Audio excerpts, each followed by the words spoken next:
303 Meets His Maker by Gold Sampy and Daddy Robmillion. Chapter 1. Glowering and Golems.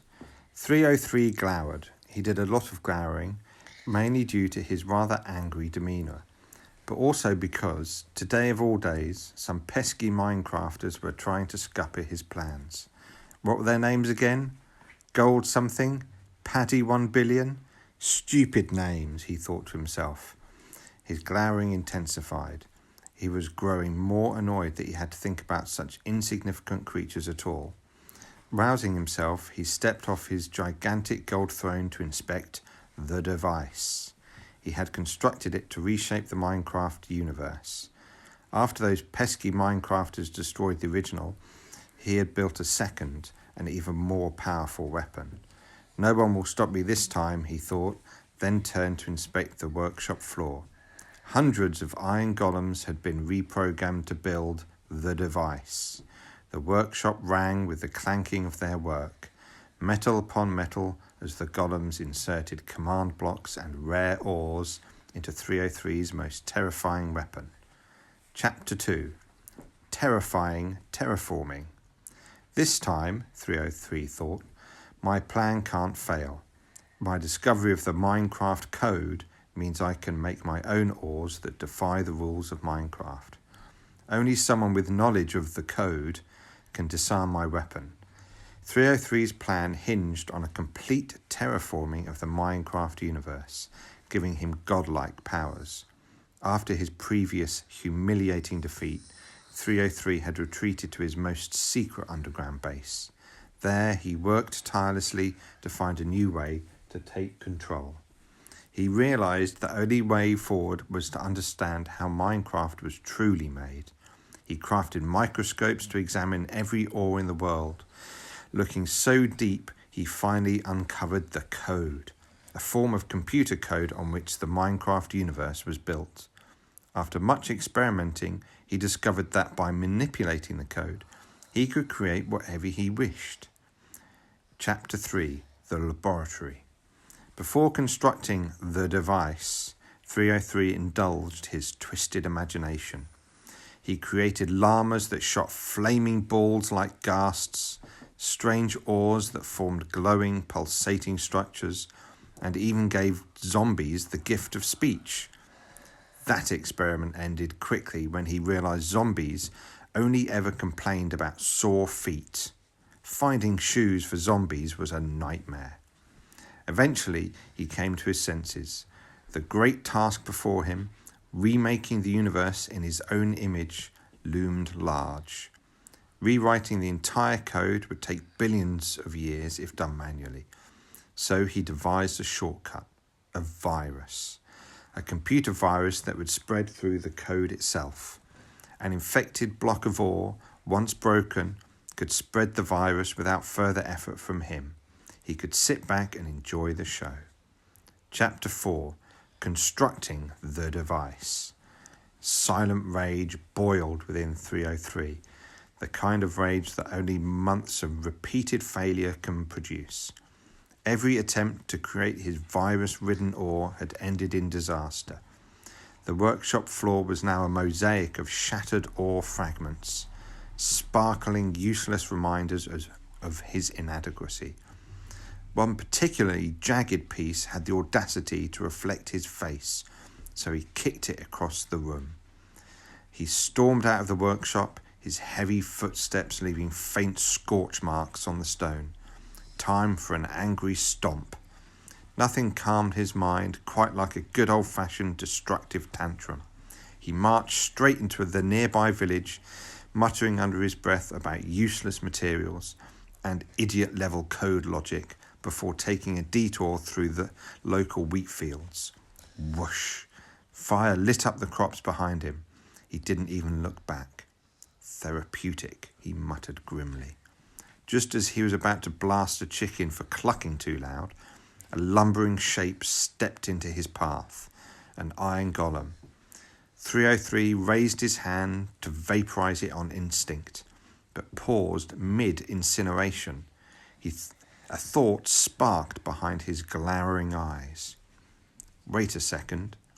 He squinted at the golem. You clunky fool, he whispered.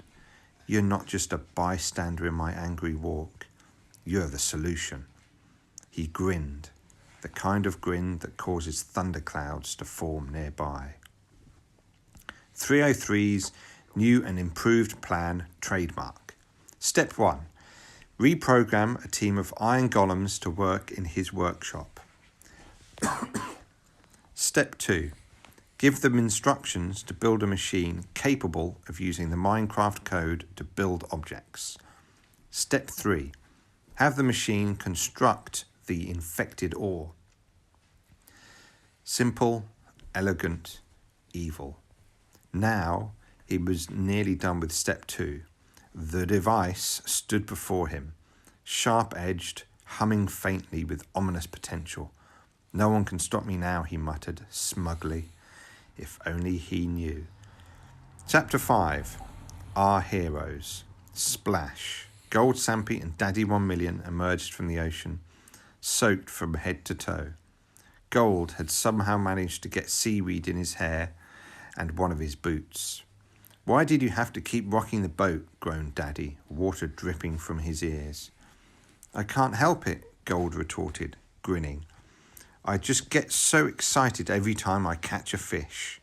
Well, I think I've spent more time in the ocean than the fish, Daddy grumbled, wringing out his shirt. They dumped their modest haul of fish on the campfire and stared at it with the hunger of 2 players who had been underwater for far too long. Even a raw cod looked good. Dinner was quiet, just the sound of sizzling and stomachs growling in unison. After eating, they trudged back to their home base, full-bellied, damp and vaguely annoyed with each other in that friendly way only adventurers can be. Chapter 6. The Device. Silence. The clanking of iron golems had stopped. Their work was done.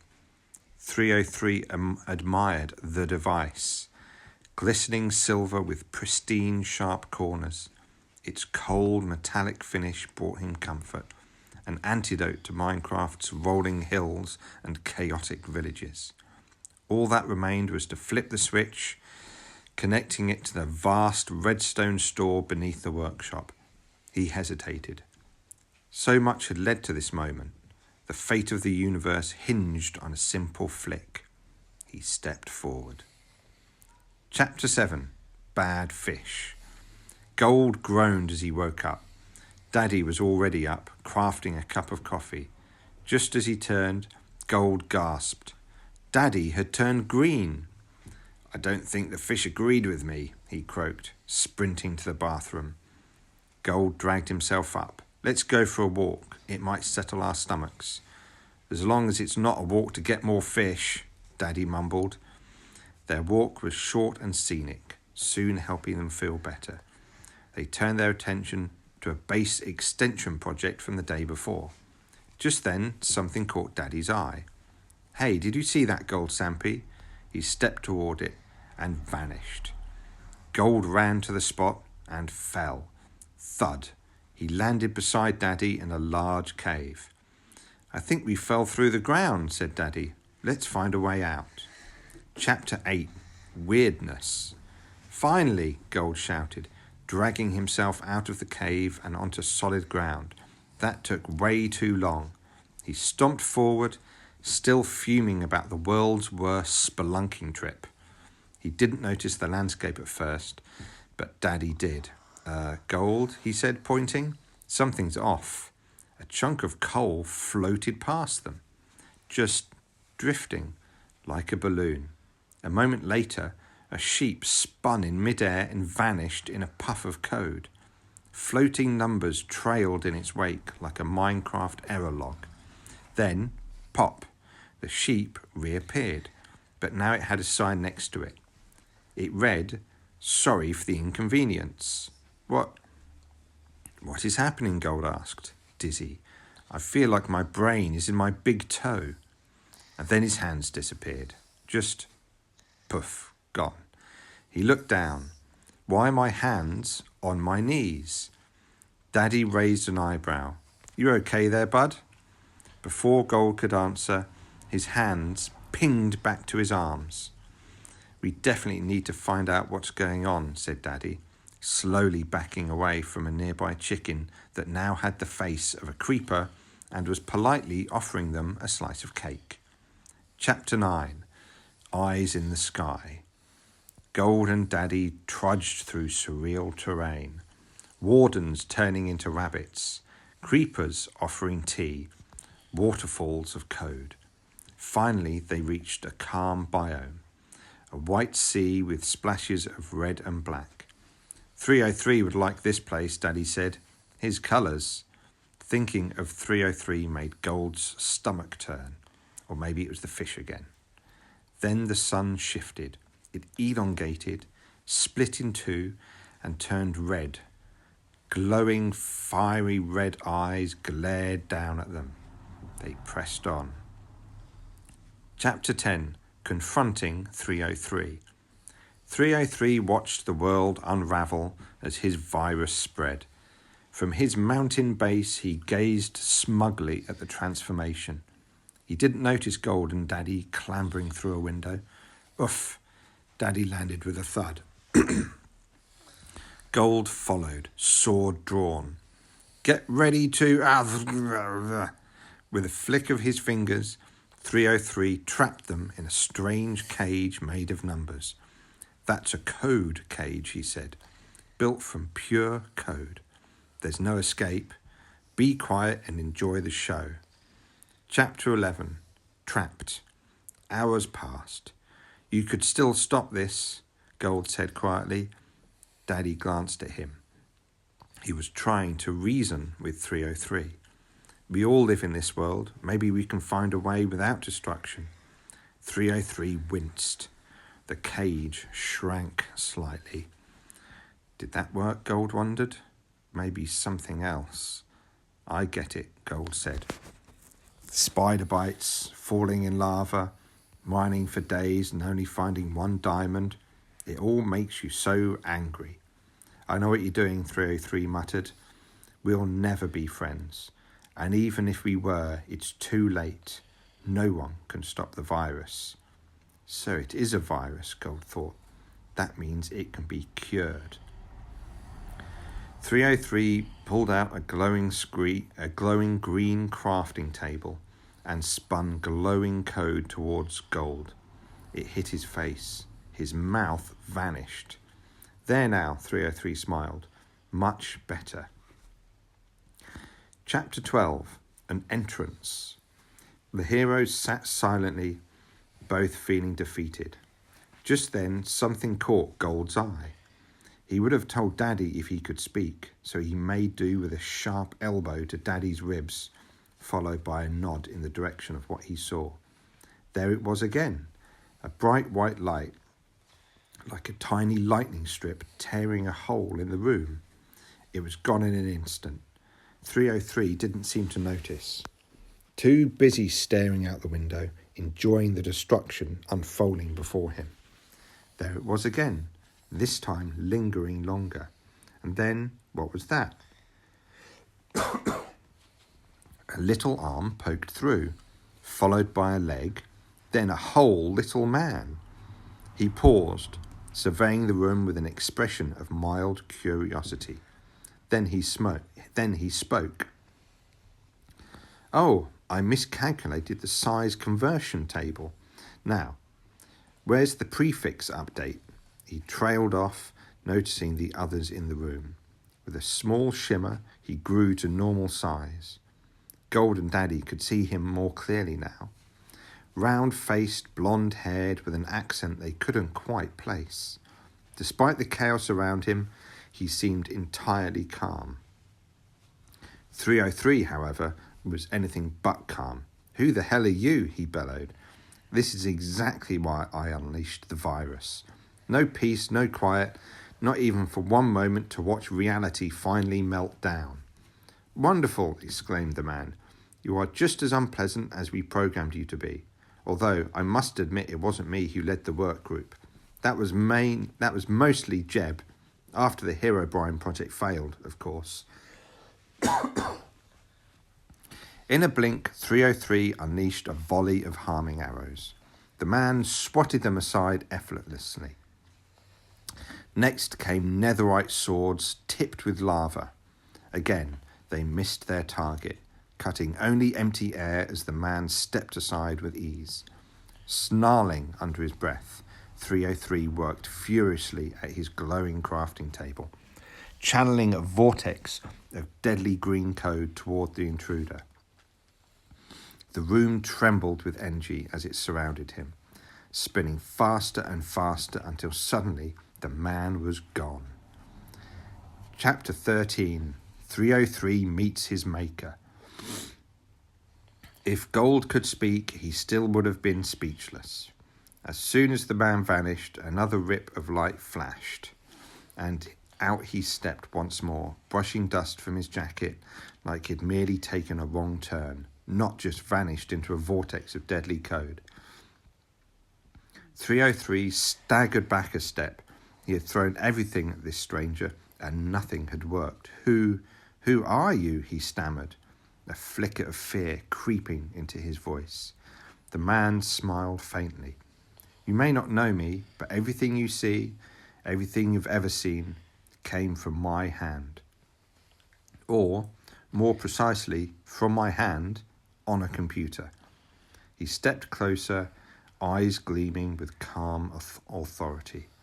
"I am the creator of the Minecraft universe. You can call me Notch." Gold stepped forward in shock, forgetting his missing mouth. Clang! He smacked his head on the code cage and toppled backwards with a groan. Notch winced sympathetically. "Oh dear, you poor thing. Let me help with that." He reached into his pocket and pulled out a small black device, sleek, glowing faintly. A few taps later, the code cage vanished into pixels, and a neat little black square reappeared where Gold's mouth had once been. "I can speak again," Gold gasped. Daddy reached out to steady him. Before they could say more, 303 lunged forward and snatched the black device from Notch's hand. "Finally, power," he cried. But almost instantly, the device crumbled to dust in his hands. Notch didn't flinch. He simply pulled out another identical device from his pocket. "I've got spares," he said, almost cheerfully. 303 fell silent. His shoulders slumped, his rage smothered under the weight of failure. Notch looked at the device in his palm, tapping a few keys. It looks like the virus has spread to almost the entire universe. I'll have to restore it from a backup." Daddy finally found his voice. "Excuse me, Mr. Notch?" "Just Notch," he said without looking up. "Sorry, Notch. If you're restoring the universe from a backup, what happens to us? Will we be deleted along with it?" Notch looked up and smiled. No, don't worry. All Minecrafters will be exported to the backup safely. Here, let's get going." 303, for the first time in his existence, sounded truly small. "And what about me?" Notch looked at him, thoughtful. "Well, since you like terraforming so much, how would you feel about joining the development team? We could use someone on mountain generation. You're clearly a perfectionist. It might help calm you down and maybe be a little less evil." A faint smile tugged at 303's lips. He quickly tried to hide it, but Notch had already seen. Raising the black device above his head, Notch grinned. "And away we go." Suddenly, Gold and Daddy felt the ground vanish.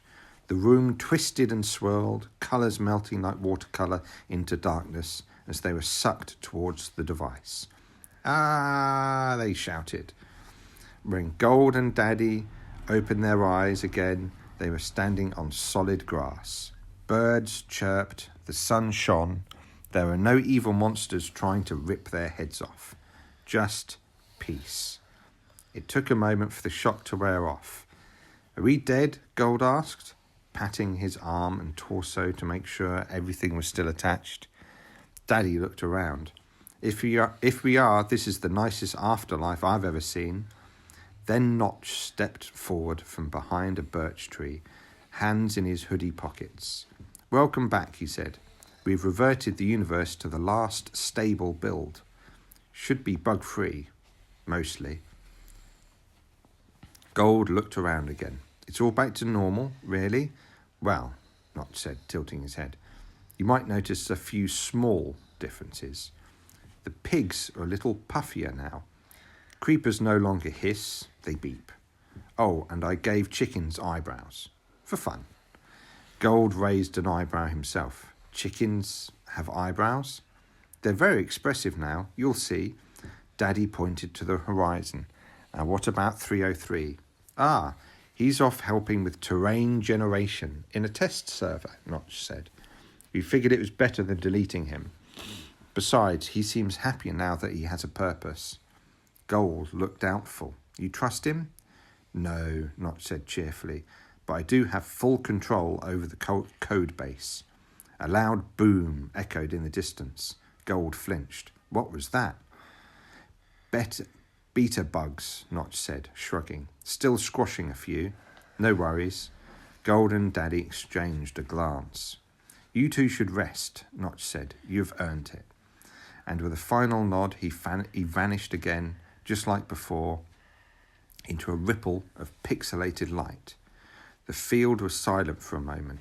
Then a chicken strutted by, pausing to glare at them with thick, judgmental eyebrows. Gold blinked.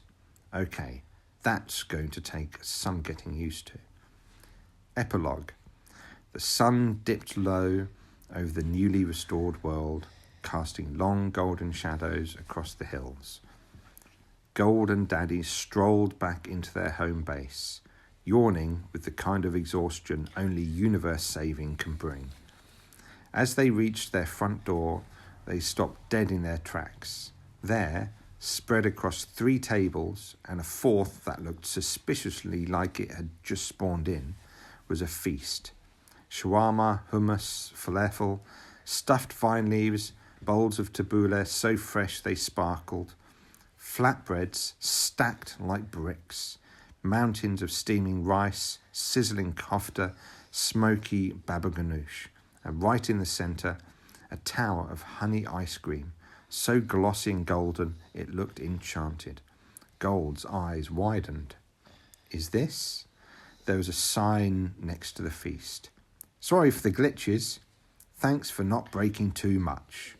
303, and maybe Notch." Daddy nearly wept. "I love him now."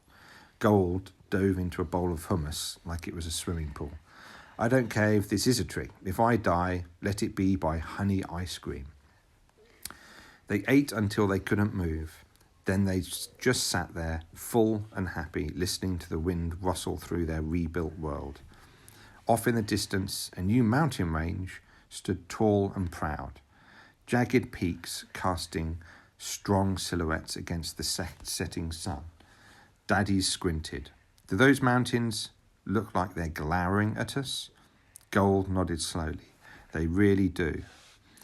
They both burst out laughing, then reached for another scoop of ice cream. The end.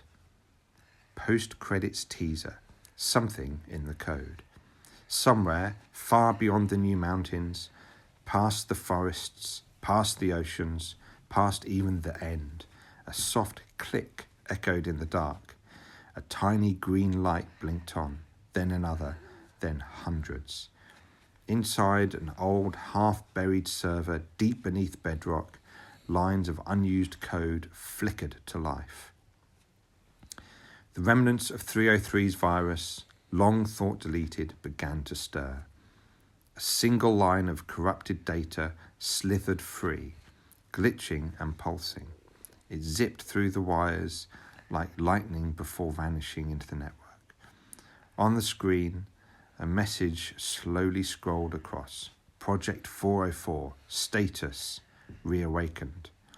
Back in Golden Daddy's base, a faint rumble passed beneath the floor. Daddy looked up from his honey ice cream. "Did you hear that?" Gold didn't reply. He was staring out the window. The mountain range was glowing red.